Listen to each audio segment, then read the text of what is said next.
పరమగీతము 8వ అధ్యాయము. నా తల్లి యొద్ద స్తన్యపానము చేసిన యొక్క సహోదరుని వలె నీవు నా ఎడల నుండిన నెంత మేలు. అప్పుడు నేను బయట నీకు ఎదురై ముద్దులిడుదును, ఎవరునూ నన్ను నిందింపరు. నేను నీకు మార్గదర్శినవుదును, నా తల్లి ఇంట చేర్చుదును. నీవు నాకు ఉపదేశము చెప్పుదువు. సంబార సమ్మిళిత ద్రాక్షారసమును నా దాడిమ ఫల రసమును నేను నీకిత్తును. అతని ఎడమ చెయ్యి నా తల క్రిందనున్నది, అతని కుడి చెయ్యి నన్ను కౌగిలించుచున్నది. యెరూషలేము కుమార్తెలారా, లేచుటకు ప్రేమకు ఇచ్చ పుట్టు వరకు లేపకయు కలత పరచకయు నుందుమని నేను మీ చేత ప్రమాణము చేయించుకొందును.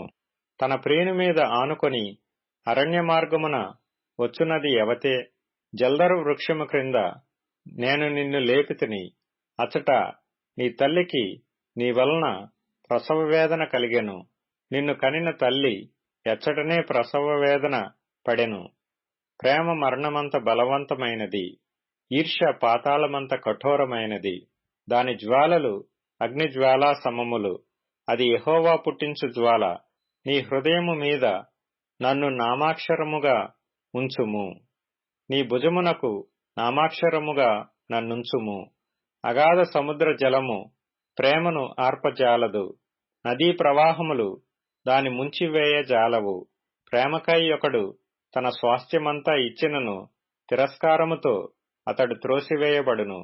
మాకొక చిన్న చెల్లెలు కలదు, దానికి ఇంకనూ వయసు రాలేదు. వివాహకాలము వచ్చినప్పుడు మేము దాని విషయమై ఏమి చేయుదుము?